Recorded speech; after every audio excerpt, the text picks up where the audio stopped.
Bonjour François Ruffin. Bonjour. Et merci d'être à notre micro ce matin. Vous êtes signataire, partons de là, avec différentes personnalités de tous horizons et plusieurs hommes et femmes politiques de gauche, PCF, Génération, Europe Écologie Les Verts, Place Publique. Vous, pour la France Insoumise, d'une tribune contre la privatisation d'Aéroports de Paris. On peut la lire sur le site internet du quotidien Le Monde. Vous lancez aux citoyens un appel à signer pour que le référendum d'initiative partagée puisse se poursuivre. Il faut que 4 700 000 signatures soient récoltées. Vous voulez, je cite, une contagion de signatures et une épidémie de pétitions. Pourquoi faire d'ADP un tel cheval de bataille ? Parce que c'est la bataille qui nous est proposée.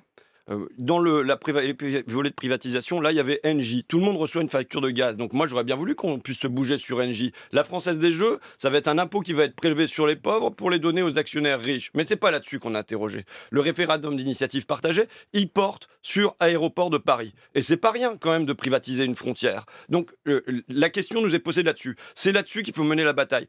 Sur Aéroport de Paris directement, ensuite sur le monde que nous voulons et le monde que nous ne voulons plus. Ça nous est vendu au nom du déficit, de la mondialisation, de la concurrence, de la croissance. Je pense que ces mots-là, aujourd'hui, ce sont des mots cadavres. Ce sont des idées mortes. Et on veut dire que c'est plus ça que nous voulons. On l'a depuis 40 ans, on ne veut plus ça. Et je pense que plus généralement, ce dossier-là, il nous permet de poser la question centrale, qui est pour moi permanente, la question de la démocratie contre l'oligarchie. C'est-à-dire qui décide ? Est-ce que ça doit toujours mettre le petit cercle de personnes qui doit décider entre elles, dans une Assemblée nationale à la majorité automatique, les pléthoriques, où ça ronronne, ça somnole, et puis les votes, ils passent comme ça? Ou bien est-ce qu'à un moment, on peut avoir la voix du peuple qui se fait entendre, Mais la voix des alors, gens, qu'on les fasse entendre? alors vous servez à rien dans ces cas-là, le député, monsieur le député que vous êtes. Si vous êtes, on a vu la vidéo samedi que vous avez publiée, où vous répétez référendum, référendum, référendum. S'il faut pas en passer par le peuple, ça veut dire que la démocratie représentative n'a plus lieu d'être. Ça veut dire que élire nos représentants, et vous êtes un représentant de la nation, ça n'a plus lieu d'être si tout doit être remis au peuple. Non, mais je n'ai pas dit que tout devait être remis au peuple. On a l'impression que vous dites surtout je veux un Non, référendum. non, surtout, il doit y avoir la possibilité pour les citoyens de poser des questions sur quand il y a des fermetures de classe, quelle est la politique d'éducation nationale que nous voulons. Ça peut pas être on vote une fois tous les 5 ans. Vous savez, sur un gilet jaune, j'avais vu cette phrase. Faire l'amour une fois tous les 5 ans, ça n'est pas une vie sexuelle. Et voter une fois tous les 5 ans, ça n'est pas une vie politique. Ça ne suffit pas. On vient de voter là, quand même. Les gens, ils ont envie de s'emparer d'autre chose. Bon, donc je pense que là, nous est offert un biais pour qu'il y ait une voix qui se soit donnée. Vous savez, et foncièrement, moi je mène toujours la même bataille. Je crois qu'on a le pouvoir qui est entre les mains d'une oligarchie. Que cette oligarchie... Vous en faites partie, l'oligarchie? En tout cas, pas avec mon salaire, pas en vivant à Amiens en face du parc Saint-Pierre, pas en fréquentant les Sonia et les Marie et les David qui Alors, va passer c'est de qui, chez Lidl. l'oligarchie? L'oligarchie, on a un président qui est issu de l'oligarchie, on a des médias qui sont massivement détenus par l'oligarchie, on a 500 familles qui, dans ce pays, possédaient, il y a 20 ans, 7% du PIB.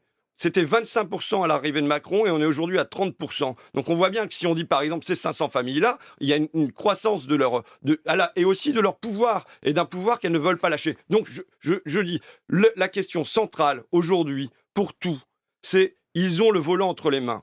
Ils nous emmènent droit dans le mur social, droit dans le mur écologique.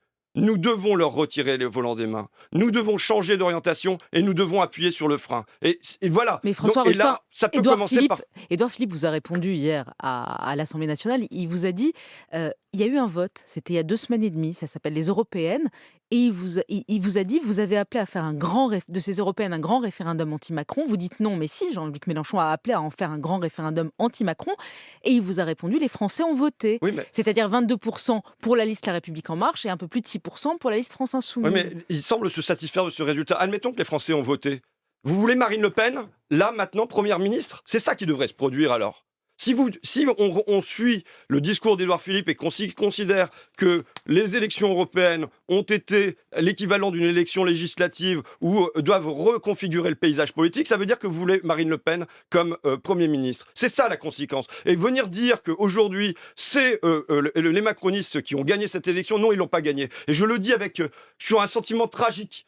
sur un sentiment tragique. Quelques mots tout de même, le sujet est crucial sur la loi mobilité qui est en discussion à l'Assemblée nationale. Je rappelle qu'avec Delphine Batho, vous avez fait la proposition d'interdire les vols intérieurs quand il y a une alternative possible et simple, on va dire les choses comme ça, alternative donc par le train. Le gouvernement n'y est pas favorable. François de Rugy dit que c'est pas sérieux. La ministre des Transports dit qu'il n'y a pas besoin d'interdiction, que les Français peuvent faire esprit de responsabilité et donc se réformer eux-mêmes.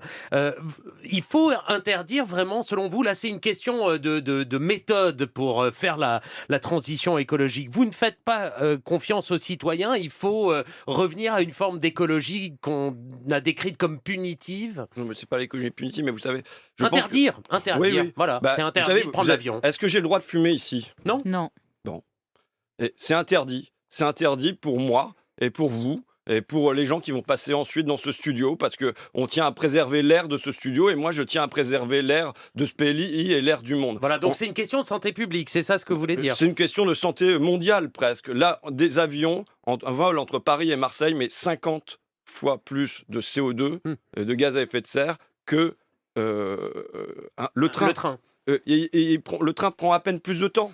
Donc là, il y a quand même des questions à se poser. Moi, je ne crois pas qu'il suffira de faire appel à la bonne volonté des consommateurs. Je ne crois pas seulement au caddie. Quand les gens sont dans un magasin, eh ben, ils ont un porte-monnaie aussi à la place du cerveau. Il y en a d'autres qui ont l'argent, les moyens, le temps pour faire autrement. Mais donc, je crois que du coup, il faut des lois. Vous savez... Donc il faut une écologie qui contraigne. Oui, aussi. Vous savez, la fin du travail des enfants, ça s'est pas fait parce que les consommateurs, ils ont décidé de cesser d'acheter des produits qui étaient fabriqués par les enfants. Le passage à la fin du travail du dimanche, c'est pas parce que les consommateurs, ils ont cessé d'aller au magasin le dimanche. Vous voyez, les 40 heures, c'est pas parce que au moment du Front populaire, les gens se sont dit bon bah on va cesser d'aller acheter des produits issus d'usines où il y a plus de 40 heures. C'est parce qu'il y a des lois et des règles qui ont été mises en place en commun. Et donc évidemment sur le terrain écologique aussi, il nous faut des lois et des règles qu'on se Mais fixe en commun. est-ce que cette loi-là que vous souhaitez est la bonne sur privilégier le train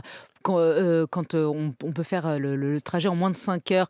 Emmanuel Ménard, qui était là, disait c'est démago parce que, par exemple, ça pose la question de Perpignan. Ça va enclaver Perpignan qu'on fait en 4h50. Vous allez forcer les gens à prendre le train. Vous répondez quoi à ces cas précis, à ces cas D'abord, je vous d'espèce? réponds précisément que ma proposition de loi est de dire que quand le train ne met pas plus de 2h30 en plus, eh bien, dans ce cas-là, le train est privilégié et on abandonne l'avion. Mais il faut voir les choses de manière plus générale. Aujourd'hui, il y a une loi mobilité qui est discutée à l'Assemblée nationale.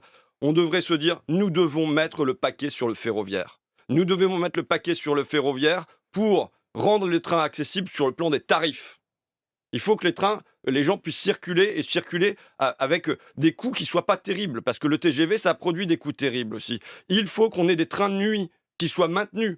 Là, il y a eu un abandon de trains de nuit. Mais plus généralement, et pour sortir des voyageurs, il faut que le fret, en France, ça soit comme en Suisse, que ça passe essentiellement par le fret ferroviaire. Or, il y a une division par 3 en 30 ans du fret ferroviaire au profit du tout camion. Donc il faut réfléchir. Voilà, vous savez, vous me disiez à quoi vous servez comme député. Comme député, j'ai un rôle de lanceur d'alerte. Eh bien, je lance l'alerte. Je ne dis pas que le gouvernement il va reprendre ça et puis le mettre tel quel dans sa loi. J'ai très peu d'espoir de ce côté-là. Mais je lance l'alerte. Et je lance l'alerte aux citoyens aussi pour leur dire, vous savez, je suis venu avec mon attaché, on dit chef de cabinet quand à l'Assemblée, on a des mots forts comme ça. Elle est là et elle me dit, tu sais, moi, François, j'ai besoin qu'on me fixe des règles parce que sinon je prends l'avion pour aller partout en Europe.